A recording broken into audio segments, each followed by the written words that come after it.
Good morning all my dear students and my dear friends.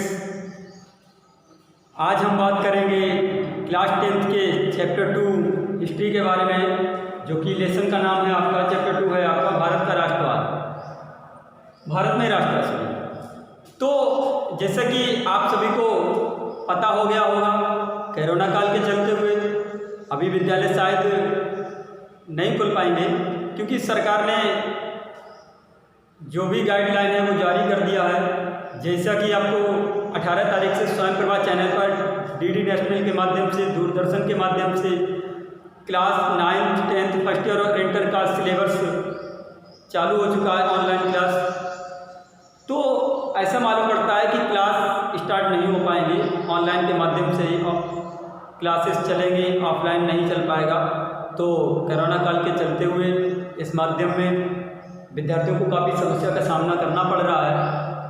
30% course भी कम किया गया है।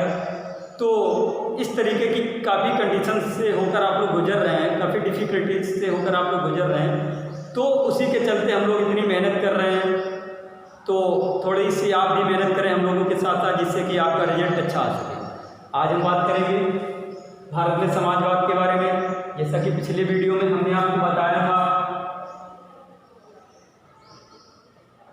रॉलेट एक्ट के बारे में,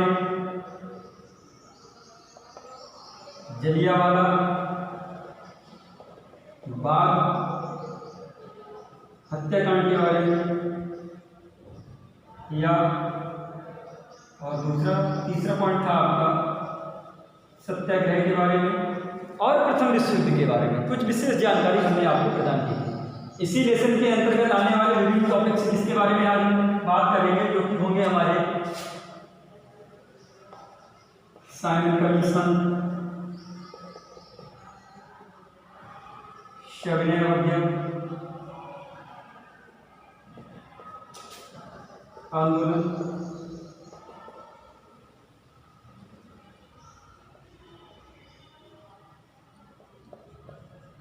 असहयोग आंदोलन,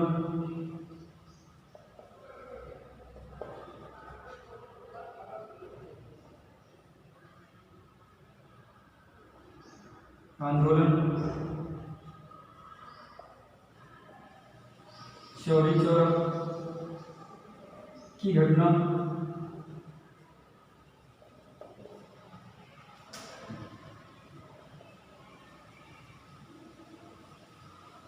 खिलाफत आंदोलन,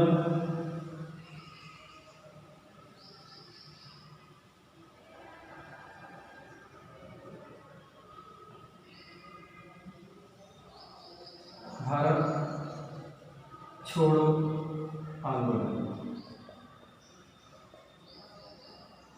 लेकिन इससे पहले आज हम बात करेंगे इन आंदोलनों में हमने आपको बताया था दमनकारी नीतियां जो थीं ब्रिटिश साम्राज्य की, वो भारत की गरीब जनता को या फिर भारतीय लोगों को, जो भी वर्ग थे भारतीय लोग, उनका दमन कर रहे थे, उनका शोषण कर रहे थे। चाहे वो प्रथम विश्व युद्ध के बाद लोगों को जबरन सेना में भर्ती करना हो, उन पर लगाए जाने वाले कर हों, उनके काम के बदले मजदूरी ना दिया जाना, और भोजन उनको सही से प्राप्त ना होना, और अनाजों में बढ़ती कीमतें और करों में बढ़ती हुई कीमतें। आज इन समस्याओं से देश गुजर रहा था। तो इसी बीच महात्मा गांधी जी के द्वारा चलाए गए विभिन्न आंदोलन, जिनका नेतृत्व महात्मा गांधी जी ने किया, आदि ऐसे क्रांतिकारी वीर योद्धा सामने आए, जिनमें हमने आपको बताया था महात्मा गांधी, पंडित जवाहरलाल नेहरू,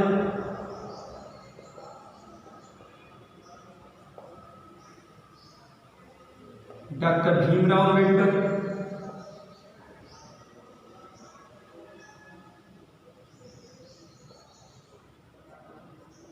अम्बेडकर, चंद्रशेखर आजाद, सुभाष चंद्र बोस,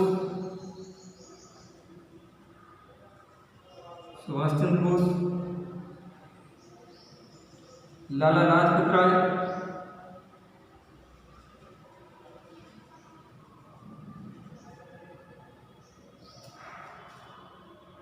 भगत सिंह,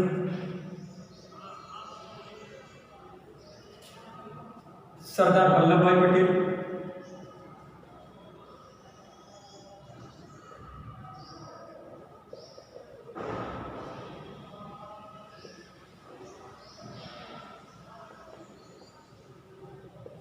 उधम सिंह और राम प्रसाद बिस्मिल आदि ऐसे अनेक क्रांतिकारी वीर योद्धा सामने आए जिन्होंने अंग्रेजों का पूर्ण रूप से बहिष्कार किया। चाहे वो इनमें यह बात आती है, हम आपको बता दे रहे, टॉपिक काफी लंबा हो रहा है, नरेंद्र और गवर्नर।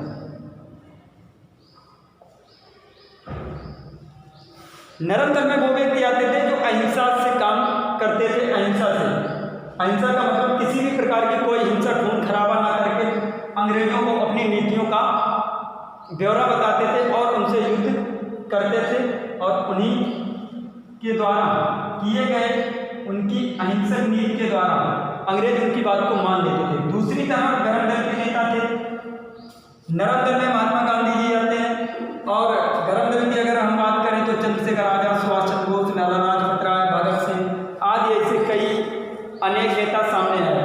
अब इससे पहले हमने आपको बताया है, बात आज हम करेंगे इन टॉपिक्स को लेकर, लेकिन इससे पहले हम आज बात करेंगे बहिष्कार की।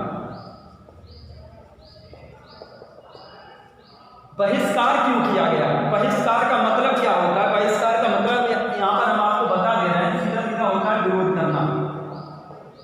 विरोध करना, विरोध करने का मतलब होता है कि किसी भी व्यक्ति के द्वारा किए जा रहे बर्ताव को ना मानना या उसकी नीतियों को ना मानना और उसके द्वारा किए गए व्यवहार को ना मानना, ये हमारा विरोध या बहिष्कार करता है, उसकी किसी भी नीति को ना मानना। आगे की अगर हम बात करें तो बहिष्कार को एक बार फिर से डिफाइन करेंगे या विरोध को एक बार फिर से डिफाइन करेंगे। क्या है? किसी के साथ रहने या जुड़ने से इनकार करना या उसकी गतिविधियों में हिस्सेदारी, वस्तु खरीदारी में हिस्सेदारी ना रखना बहिष्कार या विरोध कहलाता है। क्या कहलाता है? किसी के साथ रहने और जुड़ने से इनकार करना एवं उसकी गतिविधियों में हिस्सेदारी, वस्तु या खरीदारी में हिस्सेदारी से मना करना या इनकार करना बहिष्कार कहलाता है। डेफिनेशन आपके समझ में आ गई होगी और इस डेफिनेशन की आप स्क्रीनशॉट लेकर कॉपी पर लिख सकते हैं। कभी कभी पूछ भी दिया जाएगा, हो सकता है पूछ दिया जाए कि बहिष्कार क्या है, तो आप बता सकते हैं कि बहिष्कार ये कहलाता है। हमने आपको डिफाइन किया। आगे की हम बात करेंगे असहयोग आंदोलन की। क्या असहयोग? असहयोग का मतलब ही बिना सहयोग के कोई कार्य किया जाना ही असहयोग कहलाता है। आगे हम बात करेंगे असहयोग की। असहयोग के बारे में अगर बात करें तो असहयोग का मतलब होता है किसी भी प्रकार का कोई सहयोग ना करना, किसी भी प्रकार का सहयोग ना करना। अगर असहयोग आंदोलन की बात करें, यहाँ पर केवल हमने आपको डिफाइन किया है असहयोग, तो असहयोग का मतलब होता है किसी भी प्रकार का कोई सहयोग ना करना, अर्थात किसी भी प्रकार की गतिविधियों में किसी भी प्रकार का कोई सहयोग ना करना या किसी के साथ ना रहना। अगर असहयोग आंदोलन की अगर हम बात करें तो औपचारिक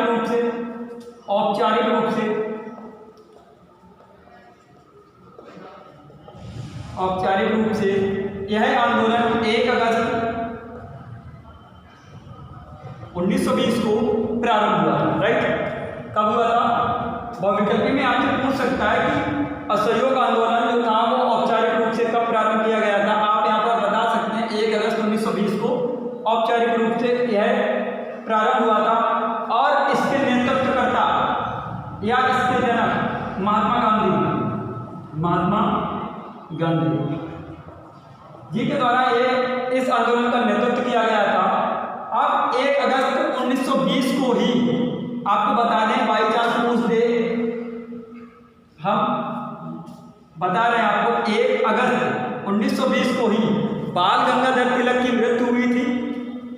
और इस आंदोलन को या इस स्वतंत्रता संग्राम को गांधी जी ने औपचारिक रूप से चालू कर दिया था।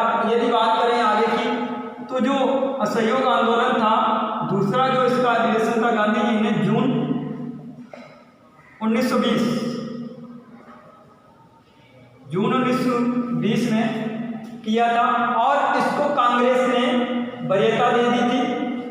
इसी के आगे चलते हुए अंग्रेजों ने गांधी जी का विरोध किया, लेकिन गांधी जी ने समस्त भारतीय जनता को साथ में लेते हुए आगे क्या कार्य किया आपको बता दें।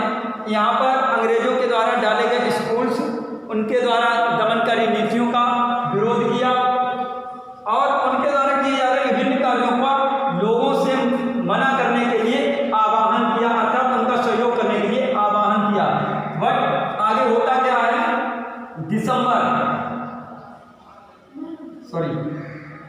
सितंबर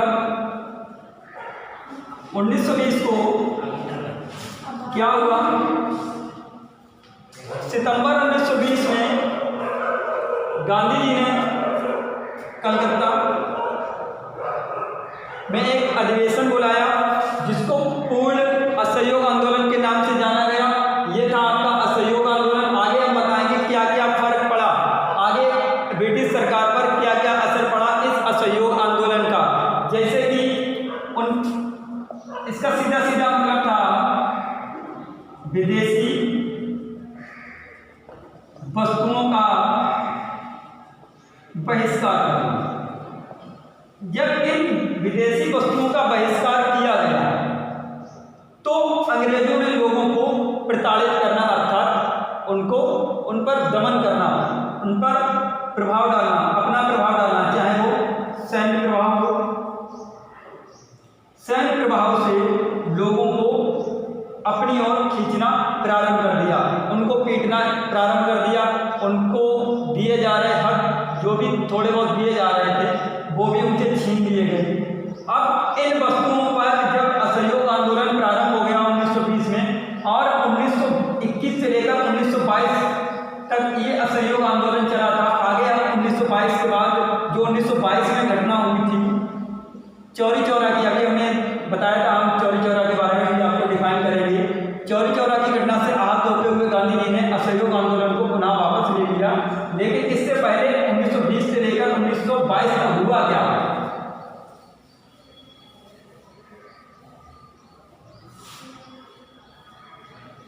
(1921 से लेकर 1922 विदेशी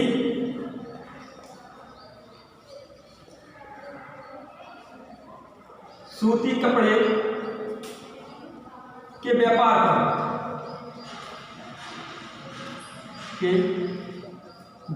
पर 50% का असर पड़ा, जो कि वर्ष 1920 में 103 करोड़ था, जो कि रह गया था आपका मात्र 57 करोड़ का। ये आगे की अगर हम बात करें तो व्यापारियों ने इन उद्योगों में या कारखानों में रुपया लगाना बंद कर दिया था, क्योंकि जब व्यापार 103 करोड़ का था मात्र एक साल में घटकर वो 50% घटकर 57 करोड़ पे आ गया।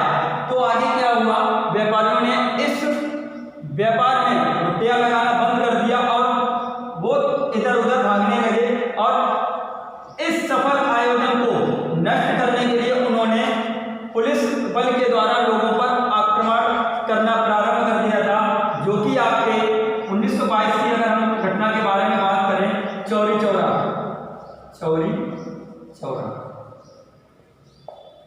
उत्तर प्रदेश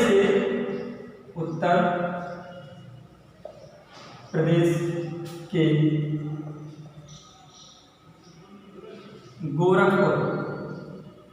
गोरखपुर जिले के चौरी चौरा नामक थाने पर भारतीय लोगों के द्वारा आक्रमण किया गया, जिसमें कि एक थानाध्यक्ष और 22 पुलिसकर्मी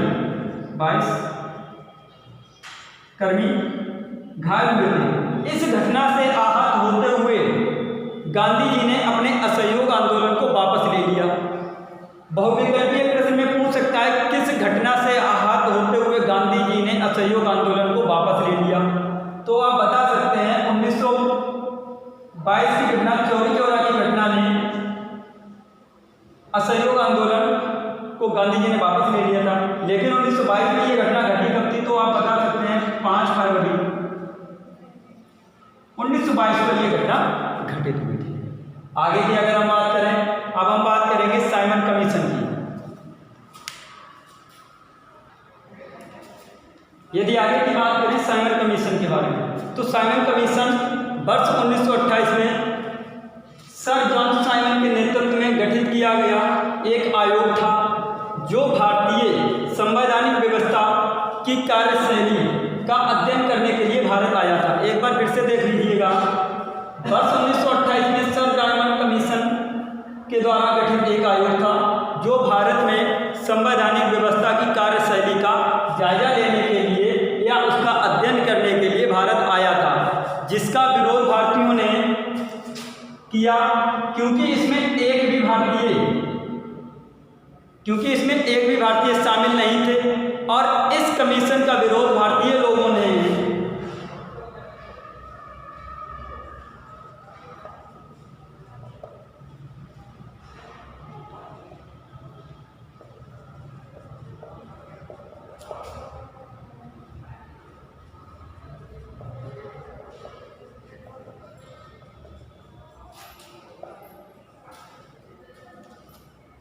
ने इसका विरोध साइमन कमीशन वापस जाओ के नारे के साथ किया क्योंकि इसमें एक भी भारतीय शामिल नहीं था और जिसका विरोध भारतीय लोगों ने पूर्णतः किया और वर्ष 1929 में पूर्ण स्वराज्य की मांग को घोषित कर दिया। अब इसी 1928 के अंतर्गत भारत में हिंदू व मुस्लिम दलों के नेता एक साथ मिलकर एकजुट हुए और उन्होंने नारा दिया कि साइमन कमीशन वापस जाओ। एक बार फिर से देख लेंगे, वर्ष 1928 में सर जॉन साइमन के नेतृत्व में गठित एक आयोग था जिसका मुख्य कार्य भारतीय संवैधानिक व्यवस्था की कार्यशैली का अध्ययन करने के लिए यह भारत वापस आया था। तो ये था साइमन कमीशन। स्क्रीनशॉट लेकर आप लिख सकते हैं और जो भी आपको डिफ़िकल्टी हो रही है आप हमें कमेंट बॉक्स में कमेंट करके बता सकते हैं और जो भी इससे रिलेटेड क्वेश्चंस होंगे वो हम आपको आपके चैनल पर या आपके ग्रुप पर सेंड कर देंगे जिससे कि आपको पढ़ने में और याद करने में सरलता हो जाए। आज का बेसिक हम केवल आपको इतना ही बता रहे हैं, इससे रिलेटेड जो भी क्वेश्चंस आ सकते हैं उनके बारे में आपको सरलता हो जाएगी इस वीडियो को देखते हुए और अपनी कॉपी पर जब आप लिखेंगे और जब आप याद करेंगे तो आपको काफ़ी सरल पड़ेगा। आगे की अगर हम बात करें तो आगे देखेंगे, आगे की अगर बात करें तो सविनय अवज्ञा आंदोलन के बारे में। यह विनम्रतापूर्वक सरकार की आज्ञा की अवहेलना या विरोध करना जिससे ब्रिटिश शासन स्वयं ही आज़ाद कर दे, जिसके द्वारा भारतीय लोगों को ब्रिटिश शासन स्वयं ही छोड़कर देश चला जाए या फिर उन लोगों पर दमनकारी नीतियों का जो भी विरोध कर रहा था उनको वैसा ही करने दे और अंग्रेज अपने देश स्वयं वापस चले जाएं। ये था सविनय अवज्ञा। अब सविनय अवज्ञा आंदोलन की जो शुरुआत हुई थी वो कहाँ से हुई थी? 12 मार्च 1930 को गुजरात के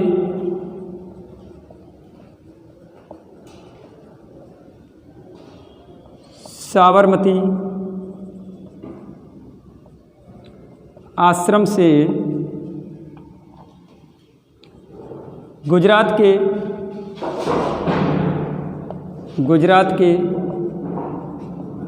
तटीय शहर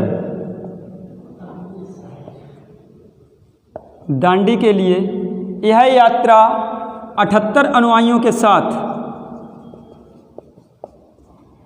साथ चालू की गई और 6 अप्रैल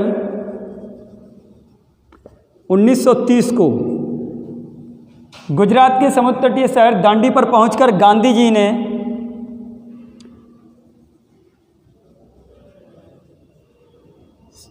समुद्री जल को उबालकर वहाँ पर नमक बनाना प्रारंभ कर दिया, या फिर कह सकते हैं वहाँ पर समुद्री जल को उबालकर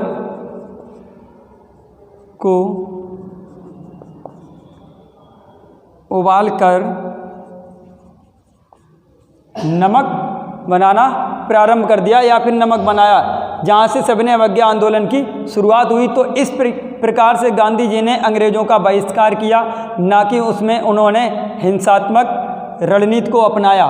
तो इस प्रकार से ये था सविनय अवज्ञा आंदोलन। आगे की अगर हम बात करेंगे तो भारत छोड़ो आंदोलन के बारे में, आगे की अगर हम बात करें तो कल हम आपको बताएंगे खिलाफत आंदोलन, गदर पार्टी और भारत छोड़ो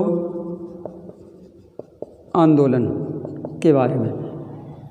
आप वीडियो का शॉर्ट स्क्रीन जरूर ले लें, और यदि हमारे द्वारा पढ़ाया गया जो भी वीडियोज़ हैं या जो भी टॉपिक्स हैं आपको समझ में आ रहे हैं तो कमेंट बॉक्स में कमेंट करके हमें बताएं, और किसी भी प्रकार की कोई समस्या है तो भी आप बता सकते हैं।